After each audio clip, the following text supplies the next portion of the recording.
Hello everyone, welcome to my channel. My name is Florine. I'm a certified Montessori guide and mom to a 4-year-old girl.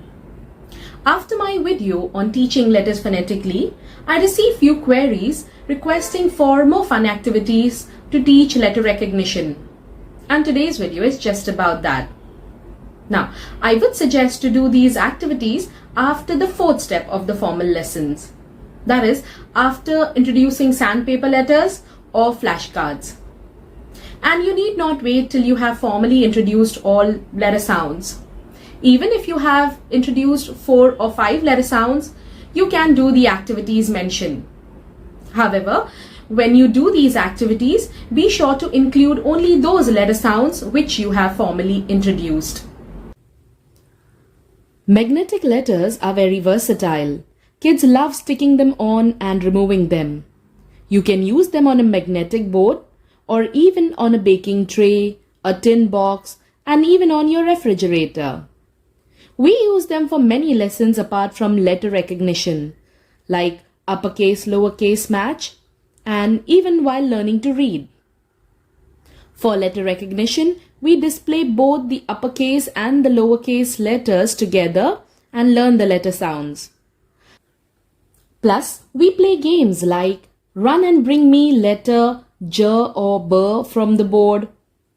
Or we mix up few letters and ask the child to find, say, letter B and put it on the board.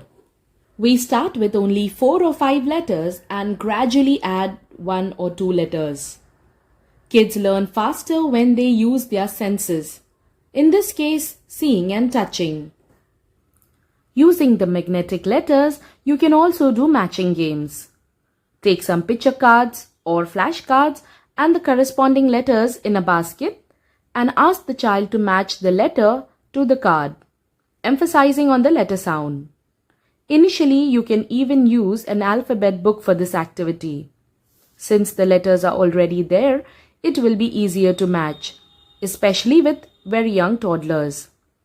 And later, just use picture cards without the letters. Instead of buying flashcards, you can even print few images from net like an apple, banana, cat, dog, elephant, frog, etc. and put them in these plastic folders so they last well. And also see to it that these images should be phonetically correct, as we don't want to confuse the child. For example, don't use the ice cream image for letter I.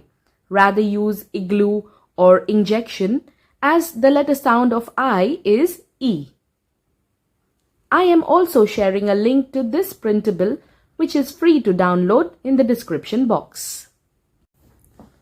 This is another variation to matching. Here you will again require flashcards or picture cards and any manipulatives like plastic coins or buttons or pebbles. Ask the child to put a coin on an object beginning with the letter sound. Say, I spy something beginning with D, and the child will put a coin on the dog image. Repeat till all pictures are matched correctly.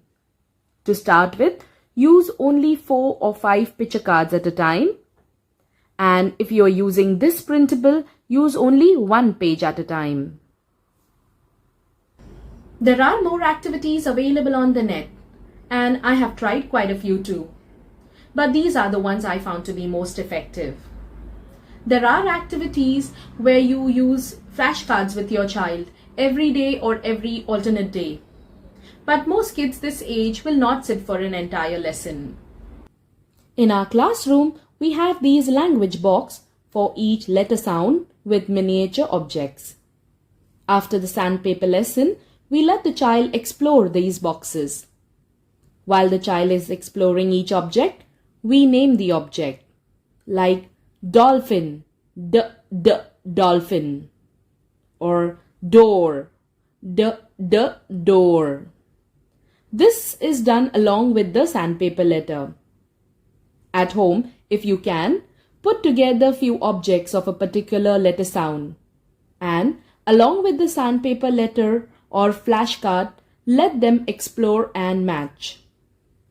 Or An alternative to this is a two-piece puzzle like this one. Instead of saying the letter name, say the letter sound. Even better would be something like this, where there are 2 or 3 matching pieces for an alphabet. Apart from these, we also did a beginner's phonics activity book. There are easy activities like circle the letter, color objects beginning with letter sound, uppercase, lowercase match, and so on. These books also give a good writing practice to the child. And lastly, but very importantly, reading books emphasizing on the letter sounds further helps with faster letter recognition. An important note before I end this video is to observe your child. Understand whether they are interested in the activity or not. If they seem distracted or uninterested, do not continue and try another day. The age range I have mentioned in my videos is to give you an idea of what they are capable of learning. But you as a parent will be in a better position to decide how soon a certain lesson can be introduced to your child. Hence, observe your child. After a child is able to identify and recollect most of the letter sounds, then we can teach them to read. But before we get to that stage, apart from these activities, read to your child as well as speak to them in English. Because before we learn to read, in any language for that matter, we should be able to speak that language well. Then it becomes easier to understand the reading lessons. I will make a video on how to teach your child to read shortly. So do subscribe to my channel and stay tuned.